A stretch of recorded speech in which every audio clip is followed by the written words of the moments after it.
എന്റെ പൊന്നാര ചങ്ങൈമാരെ, നിങ്ങൾ ഈ വീഡിയോ ഒന്ന് കണ്ടോക്കാണി. റോങ് സൈഡ് കൂടെ വന്ന ആ ഒരു KSRTCന്റെ മുന്നിൽ 2-3 യുവാക്കള് ബൈക്കായിട്ട് അവിടെ ഇങ്ങനെ നിൽക്കണം, നെഞ്ചും വിരിച്ച് ഒറ്റ നിൽപ്പ്. ഇങ്ങനെ തന്നെ ആവണം, ഇങ്ങനെ തന്നെ പണി കൊടുക്കണം റോങ് സൈഡിൽ വന്ന് എന്നൊക്കെയാണ് ചില ആൾക്കാർ കമൻ്റ് അടിച്ചിട്ടുള്ളത്.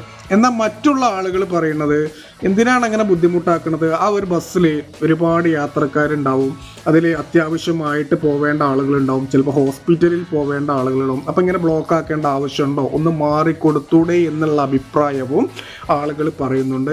അപ്പോൾ എന്തായാലും അവർ KSRTC റോങ് സൈഡിലാണ് എന്നുള്ളത് നമുക്കൊരു വീഡിയോയുടെ അടിസ്ഥാനത്തിൽ നിന്ന് മനസ്സിലാക്കാം. പിന്നെ എന്തുകൊണ്ട് അവിടെ റോങ് സൈഡിൽ വന്നു എന്നുള്ളത് ചിലപ്പോൾ ന്യായമായോ അല്ലെങ്കിൽ കാരണങ്ങൾ എന്തെങ്കിലും ഉണ്ടാവാം, ഉണ്ടാവാതിരിക്കാം. എന്തായാലും ഈ ഒരു പിന്നെ അവിടുന്ന് ആരൊക്കെ ആ ഡ്രൈവറോട് സംസാരിക്കുന്നതൊക്കെ നമുക്ക് ഇതിൽ കാണാൻ കണ്ടോ, അവിടെ സംസാരിക്കണമൊക്കെ ഉണ്ട്.